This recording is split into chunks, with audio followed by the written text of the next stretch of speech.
ओम नमः शिवाय। शिवजी सदा सहाय। ओम नमः शिवाय। गुरुजी सदा सहाय। गुरुजी के चरणों में कोटि कोटि नमन। जय गुरुजी संगत जी। स्वागत है आप सभी का फ्रेग्रेंस ऑफ गुरुजी चैनल पर और मैं हूं आपके साथ मनीषा। संगत जी, आज लाई हूं आपके लिए दिव्य आभा का अध्याय 96 जिसका शीर्षक है गुरुजी ने मेरा भाग्य पुनः लिखा। और यह सत्संग है श्रीमती सुखी जी का चंडीगढ़ से। तो चलिए संगत जी शुरू करते हैं।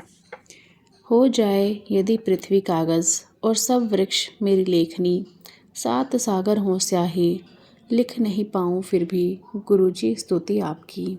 जय गुरुजी। मैं गुरुजी से 1995 में जालंधर में मिली। संगरूर निवासी सरदार सुदर्शन सिंह ने मुझे अपना आदर प्रकट करने के लिए गुरुजी के पास भेजा था। उन्होंने कहा था कि गुरुजी इस पृथ्वी पर एकमात्र गुरु हैं जो नियति को बदलकर उसे पुनः लिख सकते हैं। मुझे उनका अर्थ समझ नहीं आया था।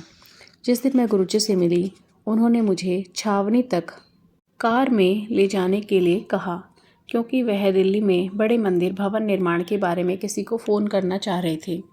उस समय अंधेरा होने लगा था और वह पीछे की सीट से मुझे निर्देश दिए जा रहे थे। वह मुझे एक लेन में चलने के लिए कहते थे और थोड़ी देर बाद बदलने को। ऐसा कुछ बार होने के पश्चात मैं सोच रही थी कि वह ऐसा क्यों करवा रहे हैं। मुझे शीघ्र पता लगने वाला था। उसी समय गुरुजी ने कहा कि कोने से एक काली गाड़ी आएगी और मैं उसको हाथ देकर रोक लूँ। गुरुजी के कहने की देर थी कि एक काली फिएट गाड़ी दिखाई दी। उनके 2 अनुयायी कर्नल जोशी और उनका बेटा नितिन कार में थे। वह हमें अपने घर ले गए। मार्ग में नितिन ने बताया कि कुछ देर पूर्व ही उन्हें गुरुजी की उपस्थिति का आभास हुआ था, जब उनके घर में गुरुजी की तीव्र सुगंध आई थी। उसी क्षण उन्होंने गुरुजी के जालंधर वाले मंदिर में जाने का मन बनाया था। वास्तव में वह एक अन्य मार्ग लेते थे, किंतु उस दिन उस मार्ग से जा रहे थे। मुझे तुरंत आभास हुआ कि यह प्रसंग गुरुजी ने अपना परिचय देने के लिए किया था। महापुरुष कितने सर्वज्ञाता और सर्वविद्यमान हैं। जय गुरुजी। लुधियाना जाते हुए नगर ओझल। जालंधर में गुरुजी से आज्ञा लेकर हम रात को 2:30 बजे लुधियाना के लिए निकले। कार में मेरे साथ मेरे पिता और मेरी 2 बेटियां थीं। लुधियाना का मार्ग बिल्कुल सीधा है और उसमें कोई मोड़ आदि नहीं है। सड़क पर कोई गाड़ी नहीं थी और हम 90 किलोमीटर की गति से जा रहे थे। पर इस बार कुछ विशेष हुआ। रास्ते में मैंने फगवाड़ा, जो दोनों शहरों के मध्य का प्रमुख नगर है, पार नहीं किया। घर पहुंचने पर मैं सोच रही थी कि क्या हुआ होगा, किंतु समझने में असफल रही। रहस्योद्घाटन अगले दिन हुआ, जब मैं जालंधर में गुरुजी से मिली और उन्होंने मुझे पूछा कि क्या गाड़ी 90 किलोमीटर की रफ्तार से जा रही थी। मैं स्तब्ध थी। उनको कैसे पता? गुरुजी ने बताया कि किसी ने मेरे ऊपर काला जादू किया हुआ है और उन्होंने उसके दुष्फल अपने ऊपर अंतरित कर लिए थे। गुरुजी ने रक्त की उल्टी भी करी थी। उन्होंने अपने टखने पर एक काला चिन्ह भी दिखाया, जो कई मास तक बना रहा। उस समय मुझे भाग्य पुनः लिखने का अर्थ समझ में आया। गुरुजी ने बताया कि मैं अपने कष्टों के शिखर पर थी और यदि वह काला जादू हो जाता तो मैं 45 वर्ष की आयु से अधिक जीवित नहीं रहती। गुरुजी से उस भेंट के पश्चात मेरा मुख, जो काला हो गया था, काले जादू का मुख्य चिन्ह, अपने स्वाभाविक रंग में आने लगा। मैंने कोई 14 किलो वजन खोया। आज मेरी आयु 50 वर्ष से ऊपर है और आनंदमय जीवन व्यतीत कर रही हूँ। जय गुरुजी। 100 वर्ष पश्चात मीठा जल। इन 12 वर्षों से अधिक समय में हमने अनेक दिव्य कृपा होती हुई देखी हैं। एक बार चंडीगढ़ के निकट दवकोरी ग्राम में हमने एक भूखंड लिया था। गुरुजी ने वहाँ ट्यूबवेल लगाकर सब्जियाँ उगाने के लिए कहा। पृथ्वी में जल की खोज आरंभ हुई। खुदाई 420 फुट की गहराई तक हो गई, किंतु जल नहीं मिला। सर्वेक्षण से पता लगा कि उस भूखंड में जल ही नहीं है। हमने दिल्ली जाकर गुरुजी को इस सर्वेक्षण से अवगत कराया। गुरुजी ने उसी भूखंड पर एक अन्य स्थान पर खोदने के लिए कहा। वहाँ से इतना जल फूटकर बाहर आया कि पाइप टूटने को हो गए।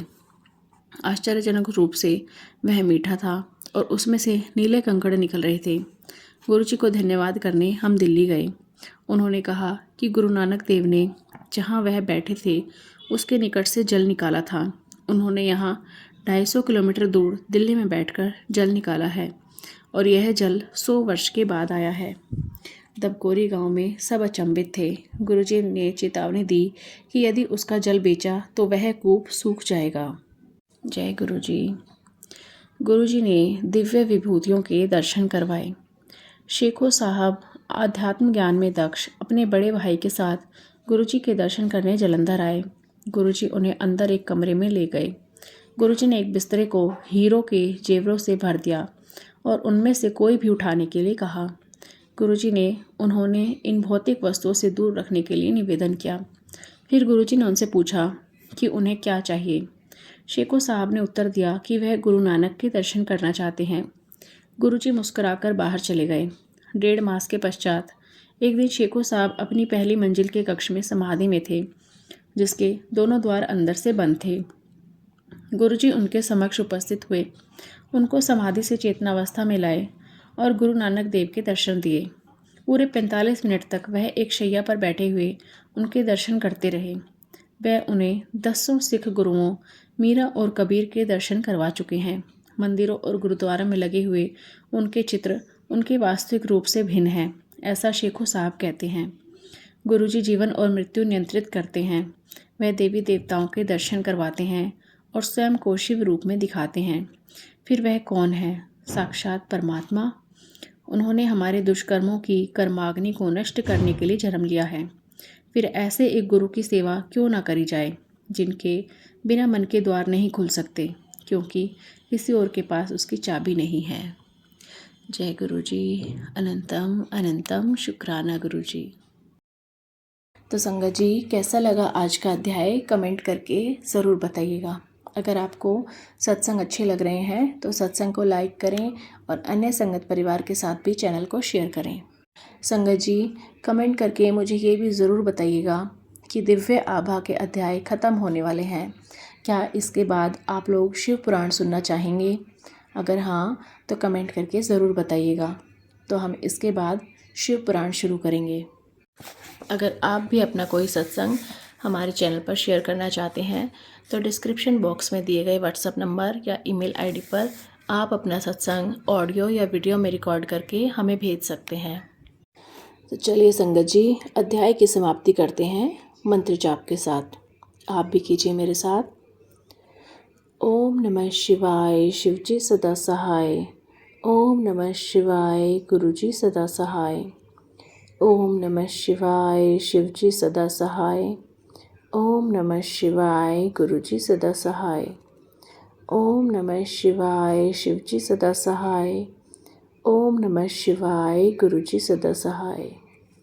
गुरुजी की कृपा सभी पर बनी रहे, इसी आशा के साथ जल्दी ही मिलते हैं संगत जी। जय गुरुजी।